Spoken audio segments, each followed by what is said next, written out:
Terima kasih Tuhan. Shalom. Silahkan duduk. Berbicara tentang kasih, Bapak Ibu, saudara-saudara sekalian. Saya mengingat seminar yang baru berlalu. Ending daripada seminar itu Pak Thomas katakan, coba dua orang saling berbicara apa pesan dan kesan daripada seminar ini. Saya tanya karena saya dekat dengan cucu saya Esel, menurut Esel apa pesan dan kesannya? Esel jawab begini, kita harus meningkatkan hubungan dengan Tuhan, Oma. Betul. Kalau Oma katakan meningkatkan kewaspadaan supaya kita lebih siap menyongsong kedatangan Tuhan. Kalau dikatakan dalam seminar itu menurut penyelidikan 84% nubuat-nubuat itu sudah terpenuhi, sisa 16%. Nubuat yang sangat dekat adalah mengenai kedatangan Yesus sebagai mempelai laki-laki yang akan menjemput mempelai perempuan, yaitu gerejanya. Bapak Ibu dan saudara-saudara, seringkali kita kalau bicara tentang akhir zaman, hal-hal yang memang ini adalah pekerjaan iblis untuk menggocok kita. Tetapi di satu sisi yang positif, pada zaman akhir ini Roh Kudus dicurahkan. Roh Allah memberi pertolongan habis-habisan kepada orang percaya dan kepada orang-orang supaya diselamatkan. Kalau saya mendapat informasi yang akurat dari taman yang ada di Bangladesh, saudara-saudaraku, ribuan orang pengungsi dari Timur Tengah, dari Suriah dan sebagainya itu lewat Ukraina dan sebagainya. Mereka diinjili oleh penginjil-penginjil Arab. Dan ribuan yang sudah dibaptis di dalam Tuhan. Amin. Kita beri kemuliaan buat Allah, Roh Kudus yang bekerja. Dan di Timur Tengah sendiri terjadi revolusi yang sama, Bapak Ibu saudara-saudara. Ada keselamatan bagi bangsa-bangsa sebab ada satu hal, sampai orang yang terakhir diselamatkan baru Tuhan datang. Dan pasti terjadi. Pasti terjadi. Bapak Ibu saudara-saudara, pendapat dari cucu saya dan pendapat saya gabung, saudara-saudara, merupakan ilham daripada khotbah ini. Bapak Ibu dan saudara-saudara, Roh Kudus yang dicurahkan itu bangsa-bangsa mengalami pengalaman yang luar biasa. Saya ingat beberapa puluh tahun yang lalu di mana ada zaman Mao Zedong yang berkuasa di Cungkok, saudara-saudara. Aduh, kekristenan itu lari-lari diburu-buru seperti anjing. Dan banyak dari mereka yang ada underground, ada di bawah tanah, membuat persekutuan-persekutuan, membuat gereja-gereja yang tidak lebih dari 12 orang. Mereka pindah dan sebagainya.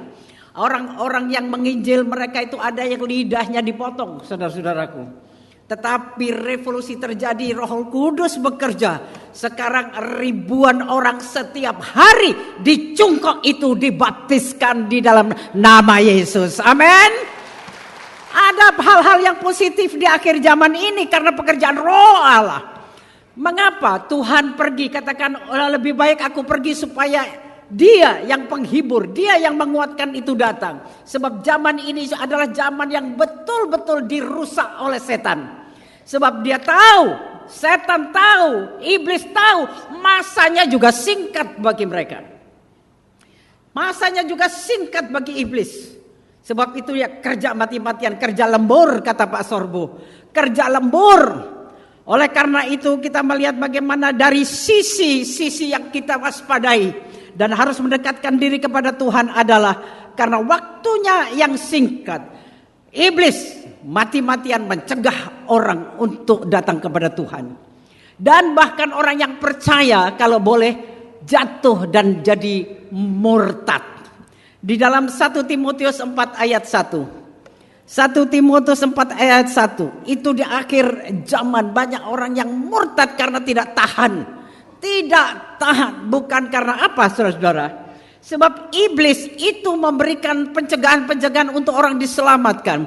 Iblis itu sungguh mati-matian supaya orang percaya ini bisa murtad, bisa jatuh. Dan saudara-saudara, karena usaha iblis mulai dari kesenangan dunia sampai penganiayaan. Diberi kesenangan-kesenangan. beri hal-hal yang menyenangkan hati supaya kita terlena. Saya ingat kepada ucapan Gus Dur, jangan orang Kristen dikuyo-kuyo, jangan nanti mereka tambah berakar. Biarkan saja seneng-seneng supaya lengah ben ceblok dewe. Saya ingat cerita dari seekor monyet, saudara-saudara. Ini cerita lama. Wah, waktu ada puting beliung sang monyet, wah ngerangkul itu dahan. Sampai puting beliung tidak ada monyet bebas. Tapi kali ini angin bilang, kamu pasti jatuh. Kali ini tidak pakai puting beliung, pakai angin sepoi-sepoi basah. Ya. Kasih seliwir. Monyetnya lengah, ngantuk, ceblok, saudara-saudara. Usaha iblis mulai dari hal yang duniawi, yang kesenangan duniawi, sampai kepada hal yang penganiayaan. Dan akibat dari kemerosotan moral dan durhaka, maka serangan yang paling fatal di akhir zaman ini bagi orang percaya adalah di dalam Matius 24 ayat 12. Ini nanti saya baca. Tetapi dengan roh dengan tegas mengatakan bahwa di waktu-waktu kemudian, yaitu akhir zaman, ada orang yang akan murtad lalu mengikut roh-roh penyesat dan ajaran setan. Bukan rahasia lagi. Setan luar biasa menunjukkan mujizat yang orang kalau tidak percaya sungguh-sungguh kepada Tuhan katut dan jadi murtad, saudara-saudara. Dan kasih orang menjadi dingin, Matius 24 ayat yang ke-12. Saya akan bacakan demikian.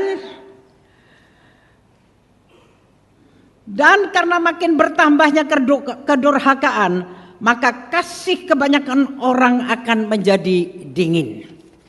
Kasih orang menjadi dingin. Kasih yang dingin adalah mulainya kita ini mementingkan diri sendiri. Masa bodoh, acuh tak acuh tentang Tuhan, acuh tak acuh masa bodoh tentang hal-hal rohani.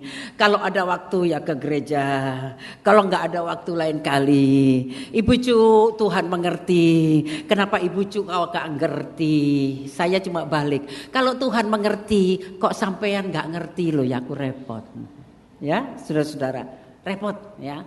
Sekarang ini saudara-saudara banyak orang sakit. Entah itu sakit yang badani, entah itu sakit yang rohani. P2K membuat orang sakit. Pola makan yang salah. P yang kedua adalah pola pikir yang salah. K adalah kakean pola-pola. Terus saudara, P2K. Saya bilang saya lebih baik P3 juga.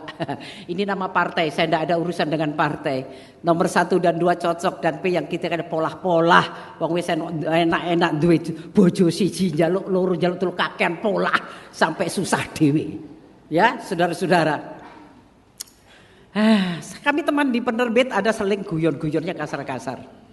Waktu kami ke Bali pulang mampir di rumahnya kakaknya bapak di Situbondo. Kakaknya bapak ini suka barang-barang antik ya saudara-saudara. Lalu sindir-sindiran, kan saya orang Madura, ada teman saya juga orang Madura, yang Jawa bilang begini, ya toh. Wah, nek wong Jawa ini ketok barang-barang ini ada gairah. Lho gairahnya apa Mas? Gairah kudu nyolong. Lalu yang Jawa bilang begini, Madura ya Madura, aku ya tersinggung. Apa nek Madura Mas? Madura iku duwe dhuwit titik, liyane pikirane kudu kawin tok ae. Gak enak ya. Gak enak.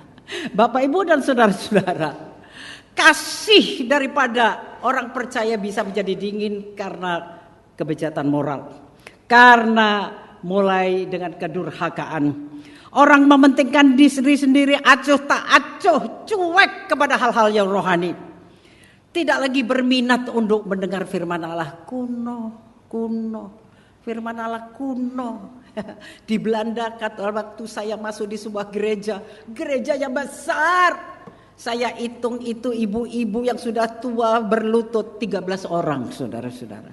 Ini ada ponaan-ponaan saya bilang, Mama Bong, panggil saya Mama Bongsu. Mama Bong, di Belanda ini orang sudah tidak care lagi soal rohani. Soal gereja, soal rohani itu soal orang yang mau mati. Loh, coba lihat saudara-saudara. Orang kalau sudah tua mau mati perlu hal yang rohani. Sudah tahu 16 tahun dipanggil Tuhan. Dan saya tahu anak ini betul-betul anak-anak yang baik, yang betul-betul saudara takut Tuhan. Saya katakan karena masa depan dia Tuhan Maha Tahu, saudara-saudara. Dia diselamatkan sebelum dia undur dari Tuhan. Tidak lagi berminat, kasih yang dingin, tidak lagi berminat kepada firman Allah. Jangankan baca, buka Alkitab saja ogah. Ya, saudara-saudara. Tidak berminat. Ini apa sih? Ngomong apa sih? Gak, rasanya tidak bersentuhan dengan kehidupannya. Jangan lupa bahwa Alkitab atau firman Allah yang kita miliki sebenarnya sebuah pedoman kompas bagi kehidupan kita. Tidak ada jawaban yang begitu sempurna selain daripada apa yang di dalam Alkitab, saudara-saudara. Ada seorang psikolog di Amerika beberapa puluh tahun yang lalu. Alkitab ini sudah kuno. Sekarang ini kita mendidik anak-anak menurut kemerdekaannya. Anak-anak harus dibiarkan sesuai dengan maunya supaya bertumbuh dan berkembang. Dan itu buku itu tersebar di seluruh daratan Amerika. Biarkan Amerika berkembang sesuai dengan potensinya. Benar, saudara-saudara. Remaja-remaja kaum muda di Amerika kurang ajar, saudara-saudara. Bahkan mereka berani menyerang polisi. Bahkan mereka rasanya membunuh itu seperti mereka hidup di hutan. Karena kebebasannya sedemikian rupa sampai akhirnya psikolog itu yang menciptakan buku itu akhirnya katakan, saya tarik itu buku. Saya katakan, wis kadung mas. Saya tarik. Ternyata firman Allah benar. Bahwa sejak kecil anak-anak perlu dikasihi dengan ditambah disiplin. Sejak kecil itu tumbuhan yang mulai bertumbuh harus mulai diarahkan, diluruskan. Sebab kalau sudah ikut kehendaknya bengkong, remaja waktu dikembalikan ceklek, saudara-saudara. Kadang-kadang anak-anak saya bangkit-bangkitkan saya begini. Oh mama itu rek gepui wis telah. Saya selalu bilang, nyo, di ujung rotan ada emas apa om jaler kabeh emas. Ya mereka galer kabeh emas. Lalu bapak ngajari saya, bapak ini enggak pernah pukul anak-anak. Yang pukul saya, saudara-saudara. Tapi yang instruksi bapak, jangan lupa loh. Harus disiplin loh mah, harus. Loh lah ya bapak sini kamu aja. Bapak bilang jangan pakai rotan yang besar-besar. Kata bapak, pakai apa? Pakai lidi itu loh. Sapu ke lidi itu. Saya ikut betul saudara. Saya ingat itu anak saya Chris. Saya kasih lidi. Wah strip saudara-saudara. Saya lihat stripnya saya nangis saudara-saudara. Dan ini anak waktu sekolah pakai celana pendek. Waktu itu masih SMP. Temannya bilang begini, kenapa sikilmu Chris? Aku gelut ambek wong. Dia bilang, dia melindungi nama saya. Yang itu strip dari lidi itu saudara-saudara. Tetapi kita melihat dan anak-anak juga pintar, saudara-saudara. Waktu itu anak-anak saya pintar. Kalau sudah salah sudah saya sediakan lidi, dikatakan, ma kalau pukul sebelah sini ya ma. Kok iso mele ya? Kok iso mele? Saya nggak ngerti waktu itu saudara-saudara. Ternyata dia tahu kalau dia salah, rangkep katok telu saudara-saudara. Pantas tak kurep nonok di pangkuan saya tak gebuki. Loh kok iso guyu ya? Saya lihat begini dia rangkep saudara-saudara. Waduh pinter-pinter ya. Acuh tak acuh kepada firman Allah. Pedoman kehidupan kita adalah firman Tuhan. Waktu kita menyimpang dari firman Allah, kita menyimpang mulai dari 0 sekian derajat, akhirnya terus menyimpang, akhirnya 1 derajat, menyimpang terus, akhirnya 2, 3 derajat, 5 derajat, akhirnya derajatnya jadi besar. Tidak ada buku kehidupan yang betul-betul jadi kompas yang sempurna selain daripada firman Allah. Oleh karena itu orang yang mempunyai kasih yang dingin hampir tidak menjamah ini. Jamah saudara-saudara, jamah dulu. Jamah saja dulu, bilang begini, Tuhan tolong saya. Jamah dulu, lalu buka. Amin. Baca. Dan di situ kita bilang tahu bahwa Allah itu baik. Pertanyaan-pertanyaan dari cucu saya, dari orang-orang anak muda, dari cucu-cucu saya yang lain ke mereka. Oma tahu gak LGBT? Tahu dong. Sebab oma kuno kan, gak tahu LGBT itu apa. Ya. Tahu, apa sih? Ya lemper, ya geduk, bikang, mbek tempe. Ya, mau main pelecehan. Nggak, itu bukan pelecehan, plesetan. Ya. Plesetan. Lesbi, gay, ya, lalu kemudian transgender, LGBT gender ya, transgender yang apa mana, lesbi macam-macam tuh saudara-saudara, apalagi sudah saya lupa LGBT itu ya, saudara-saudaraku transgender dan bisa bisex dan macam-macam. Sekarang ini ditoleransi loh saudara-saudara, bahkan gereja pun toleransi. Satu kali saya ada di Amerika, ada di sebuah gereja yang besar, gereja kaca. Jemaatnya 10.000 orang. Saya dengan Pak Kehat datang di situ. Saudara tahu, pendetanya sendiri gay. Memang sudah dipecat. Dan gereja itu sudah ditutup, saudara-saudara. Saya mengucap syukur. Mohon maaf kalau saya katakan saya mengucap syukur. Gereja Sidang Jumat Allah sampai hari ini tidak akan pernah memberkati orang yang sejenis. Amin. Lalu saya dapat berita dari Australia, dari kawan-kawan sudah ada undang-undang di beberapa negara bagian kalau pendeta tidak mau memberkati perempuan dan perempuan, memberkati laki-laki dan laki-laki, memberkati laki-laki dengan banci atau ini atau yang begitu, saya dihukum, saudara, dihukum. Sebab undang-undangnya sudah resmi di negara bagian. Lalu katakan, Ibu Cu, bagaimana sikap? Saya milih masuk penjara daripada saya masuk neraka. Amin. Saya pilih masuk penjara. Mungkin ada maksud Tuhan di penjara, saya menginjil dan orang penjara bertobat. Haleluya. Masih begitu, cucu saya bilang, Dura gak enak no penjara mah. Oh iya no penjara kene gak enak, no Amerika enaknya kayak hotel.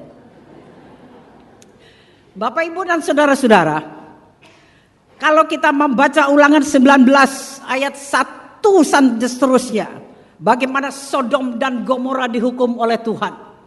Jadi zaman-zaman kayak LGBT ini zaman dulu kala sudah ada.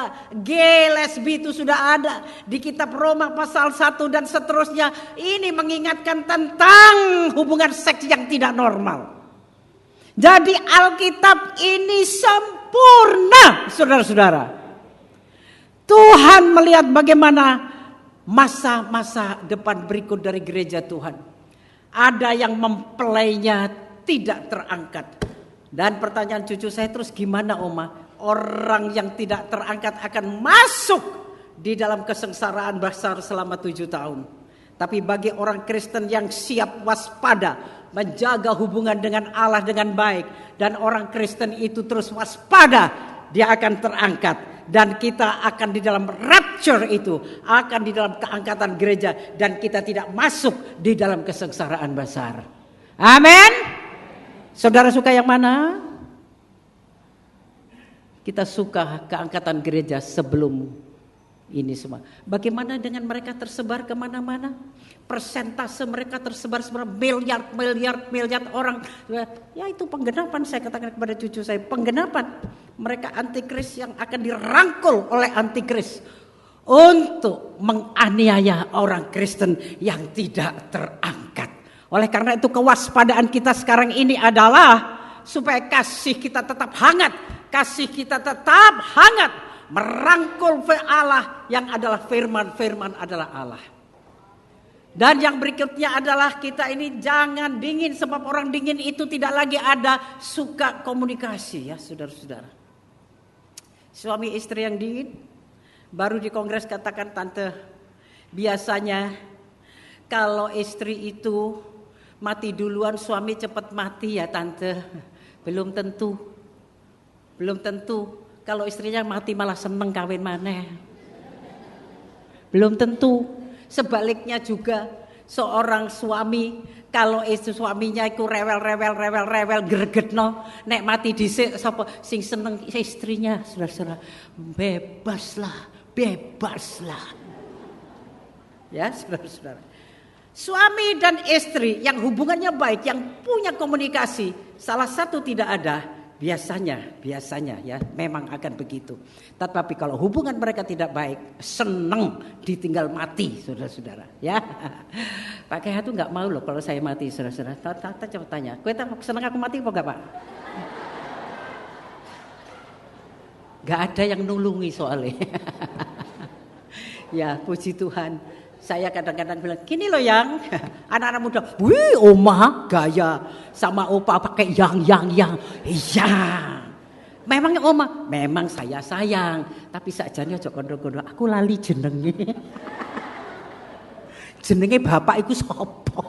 Jadi paling enak nek muni sayang, darling. Jangan dikira cuma itu, memang sayang. Tapi meringono ya, ada di balik itu lali jenengmu sapa. Ya, saudara-saudara. Bapak ini banyak pelupa sekarang. Lupa.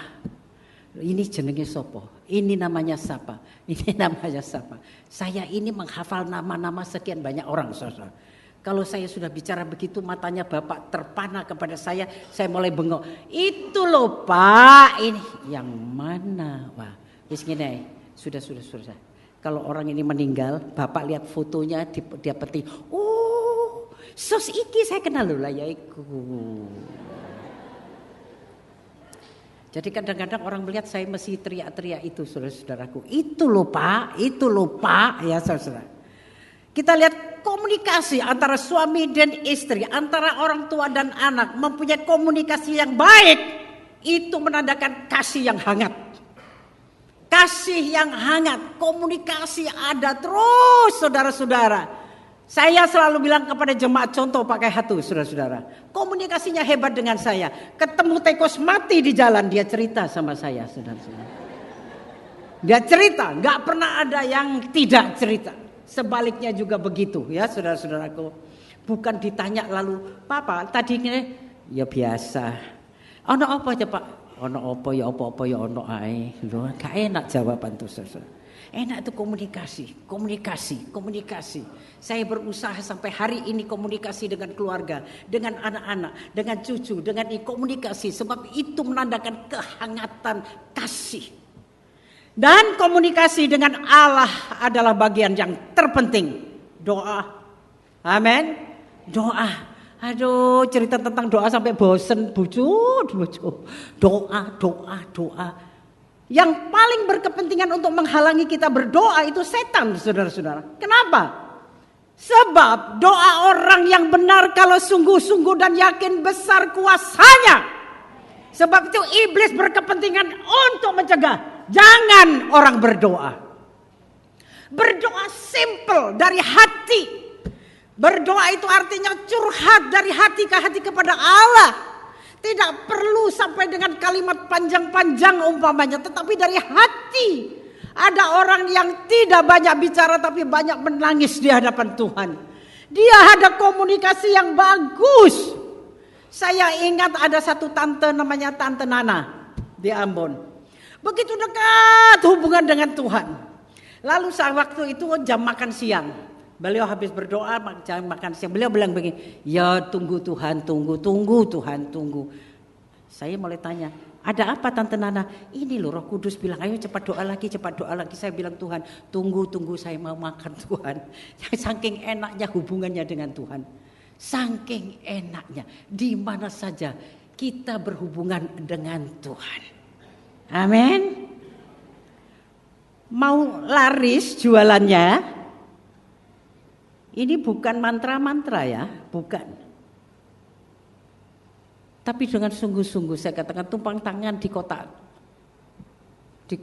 uangmu, tumpang tangan untuk daganganmu, bukan mantra-mantra, tapi doakan. Tuhan baik ya, saudara-saudara. Dengan cara apapun, doa itu hubungan dengan Allah begitu manisnya. Doa itu adalah merupakan bagian di mana kita bisa menghancurkan kuasa setan. Hancur kuasa setan. Kasih yang dingin adalah tidak lagi bergairah untuk cerita cinta Tuhan. Amin. Dingin. Dingin. Rasa-rasa cerita pemanis Tuhan, wis itu Tuhan baik. Saya ketemu satu orang, Bu, belum salaman sama saya. Tuhan baik ya, Bu. Saya bilang, mulai dulu, Pak, Tuhan itu baik. Cuma kita ini yang undur dari kasih ini. Kurang untuk berbicara tentang Tuhan yang baik. Bapak Ibu saudara-saudara di sebelah menyebelah, dimanapun juga Bapak Ibu ada yang mereka ingin cerita tentang Tuhan yang baik. Kasih yang dingin adalah kasih yang tidak lagi untuk berbicara itu. Begini saudara-saudara, saya tidak bisa menghindar dari ini. Setiap saya di mana saja, itu sudah dikorek di sini. Saya mulai doa, Tuhan beri buka jalan saya untuk bicara tentang cinta Tuhan. Kali ini perjalanan saya waktu itu dengan Pak Bambang ini ke Jember, ya. Saya pulang dari Jember ke Surabaya. 40 menit saja sekarang Jember Surabaya. Dan di dalam itu saya bilang begini buat Tuhan. Tuhan, saya lelah. Ibu saya sakit. Saya capek kali ini Tuhan. Saya enggak mau cerita tentang Tuhan ya. Saya mau tidur 40 menit ini di pesawat Tuhan. Saya ngomong itu, sungguh. Saya cerita buat suami saya. Kok dilalah, saya ini duduk di pinggir. Ada satu bapak bilang begini, permisi, saya duduk di situ Bu, nomornya ini. Oh monggo Pak, monggo. Saya lihat mukanya muka Timur Tengah, saudara-saudara. Yang di sini geduk-geduk, Tuhan sekali ini saya enggak ngomong ya Tuhan. Aku mau tidur, tapi geduk terus. Akhirnya saya ngomong, Bapak dari mana? Kok wajahnya Timur Tengah? Iya, saya orang Kairo. Oh, pinter bahasa Jawa ya Pak, pinter bahasa Indonesia. Oh, kula reng Madura kia, istri saya orang Musampang. Oh, pas orang Arab coro Madura, saudara-saudara. Ya. Lalu ngomong punya istrinya dengan 2 anaknya di depan saya. Ngomong saudara, akhirnya kami cakap, Bapak dari mana? Oh saya teman baiknya Gus Dur. Saya temannya Muhaimin Iskandar. Saya, oh puji Tuhan. Saya bilang Tuhan buka jalan, Tuhan buka jalan. Pak dari mana? Saya lulusan Kairo, saya master dari Kairo. Saya bilang Tuhan buka jalan, Tuhan buka jalan. Di dalam hati saya terus Tuhan. Akhirnya saya bilang, saya orang Serani Pak, saya katakan. Oh ya, saya percaya kepada Isa Rohulullah Pak. Oh ya,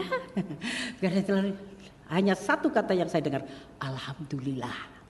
Satu kata. Untuk selanjutnya saya bersaksi, dia bilang, puji Tuhan. Puji Tuhan. Berarti Bapak sudah tahu ya, sebab itu perbandingan agama saya tahu. Tetapi ini bukan agama, saya katakan ini adalah keselamatan. Kalau saya tidak cerita kepada Bapak, darah Bapak tertumpah di atas saya. Saya pikul. Puji Tuhan. Amin. Puji Tuhan. Sampai turun saudara-saudara di Surabaya. Dia tunggu saya di pintu gerbang itu. Saudara tahu dia? Habib, saudara-saudara. Pak Habib, puji Tuhan. Puji Tuhan. Saya sudah tabur, saudara-saudara. Sebab saya ingin kasih saya tidak dingin. Kasih saya kepada Allah dimanapun juga Tuhan beri hikmat untuk saya cerita Tuhan. Pulang kali ini saya memberikan sedikit ultimatum kepada ibu saya. Umurnya baru 97. Dan dia lulusan luar negeri, saudara-saudara. Lu Mekah itu ya luar negeri loh, saudara-saudara. Iya toh, lulusan sana. Saya coba bilang buat ibu saya. Ibu umur 97, saya saksi mendal terus saudara. Kali ini saya katakan ibu menghadapi kekekalan. Mau yang kekal mana? Yang hidup kekal, aku mau hidup kekal. Hanya satu, ada kalimat yang saya katakan itu di sini di Yohanes 14:6 ini jawaban. Aku percaya Isa. Sembayang, ayo ibu saya sembayang dengan kata-kata minta pengampunan. Dia terima Yesus sebagai Tuhan dan Juru Selamat. Amin. Oh Tuhan Allah baik. Kasih Allah itu adalah kasih yang seperti Bapa kepada kita. Kalau kita lihat dalam Yohanes 17 ayat 11. Kasih Bapa yang mengasihi dan memelihara kita. Kasih Allah itu adalah kasih seperti melebihi seorang ibu. Di dalam Yesaya 49 ayat yang ke-15. Kalau ibu susuan bisa meninggalkan anaknya, tapi Yesus Tuhan tidak pernah meninggalkan umatnya. Bapa di sorga adalah kasih yang memiliki kasih seperti lebih dari ibu. Kasih Bapa di sorga adalah kasih sahabat yang dia mengorbankan nyawanya bagi sahabatnya. Rela berkorban. Kasihnya adalah kasih sebagai gembala yang memberikan kecukupan bagi orang yang percaya. Kasih yang panas adalah satu akarnya, tetap percaya kepada Tuhan dalam situasi apapun juga. Amin. Tetap percaya. Oleh karena itu betapa besar kasih Allah. Apa yang harus kita lakukan bagi Dia yang mengasihi kita? Jangan dingin. Jangan dingin. 7 sidang jemaat di Wahyu adalah gambaran gereja akhir zaman. Ada satu, yaitu sidang jemaat Efesus yang ditegur, kamu kehilangan kasih yang semula. Biar kita tidak akan kehilangan kasih itu. Sebab kasih Allah luar biasa bagi kita. Ini akhir zaman, kita manfaatkan yaitu kewaspadaan kita untuk sambil menunggu kedatangan Tuhan, memanfaatkan bagaimana Roh Kudus bekerja bersama dengan kita dan memanfaatkan berkat Allah oleh Roh Kudus penyertaannya menyertai orang yang percaya. Silakan berdiri. Haleluya. Haleluya. Pujilah Tuhan. Allah Maha Baik. Allah Maha Baik. Kasih yang hangat. Kasih yang masih bergairah, kasih yang tidak dingin adalah dengan fondasi percaya kepada Tuhan dalam apapun juga. Siapa yang masih percaya kepada Yesus Tuhan, angkat tangan saudara. Jangan kita terpesona dengan masalah kita. Jangan kita seputar kesusahan-kesusahan kita. Keluar menikmati kasih Tuhan. Nyanyian yang tadi, amin. Kasih itu membebat hati kita. Kasih itu. Lalu apa yang akan kita balaskan kepada kasih Tuhan? Kita tidak mampu membalas kasih Tuhan, tetapi kita menanggapi kasih itu. Kasih kepada Allah dan kasih kepada sesama yang adalah hukum. Mari kita mengasihi Dia. Siapa yang mau kasihnya tetap hangat? Oh, katakan Tuhan, tolong saya. Ku tak dapat hidup tanpa kasih-Mu, Tuhan. Pegang tanganku sepanjang jalanku. Kasih Yesus indah dalam nikmati kasih ini. Haleluya. Menghiasi hati dan jiwaku. Kasih ini mengatasi kedinginan kasih kita. Hidup tanpa kasih-Mu, Tuhan. Pegang tanganku sepanjang jalanku. Katakan, ini saya Tuhan. Kasih Yesus mengalir dalamku seperti sungai yang tak pernah kering. Kasih Yesus membebat hatiku. Dalam kasih-Mu ku merasa teduh. Kasih Yesus. Kasih Yesus mengalir dalamku. Terus mengalir Bapa. Seperti sungai yang tak pernah kering. Kasih Bapa. Kasih Yesus. Kasih melebihi kasih Ibu. Hatiku dalam Kasih yang mengasihi sahabat. merasa teduh. Dalam kasih seorang gembala yang memberikan kecukupan. Dalam kasih-Mu ku merasa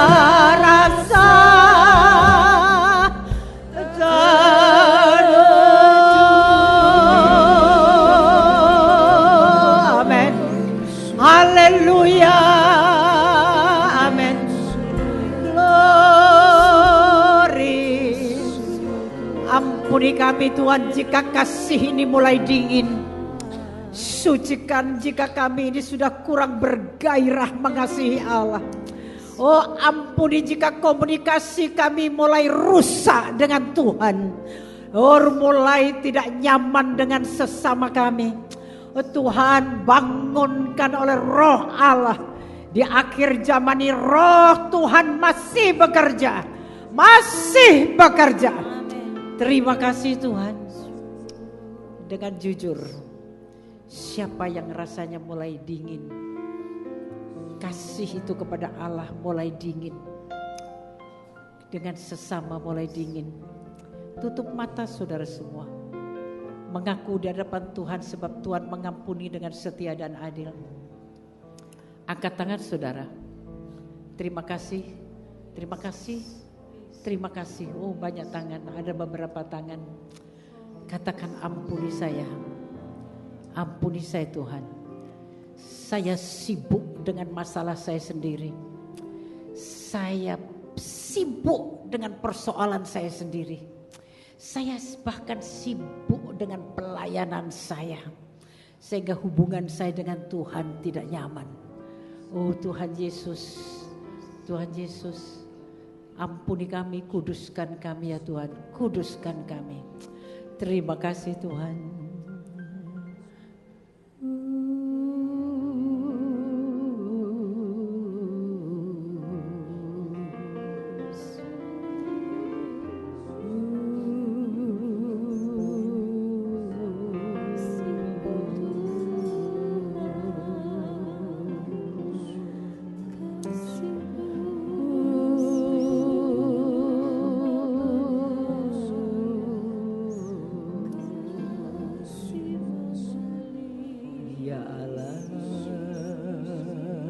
Ampuni saya Tuhan.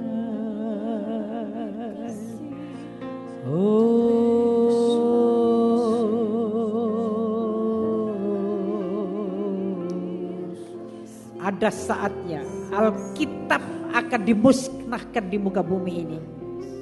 Kalau sekarang kita tidak merapat kepada firman Allah, kita kehilangan kompas. Haleluya.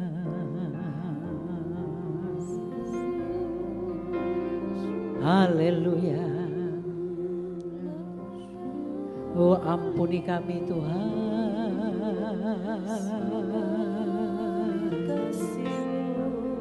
Ampuni kami Tuhan.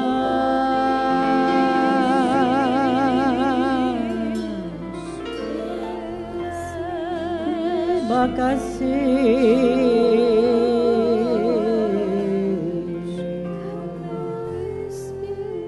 Pulihkan keadaan kami Tuhan. Pulihkan keadaan kami Tuhan. Terima kasih Tuhan. Tidak ada yang kami harapkan di muka bumi ini selain daripada Allah sendiri. Satu-satunya yang ku andalkan, satu-satunya yang ku percaya. Amin. Engkau sumber kekuatan. Benar. Sumber pengharapan. Benar. Sumber kedamaian. Amin. Benar. Amin. Angkat tangan kedua saudara, kedua tangan saudara. Satu-satunya yang ku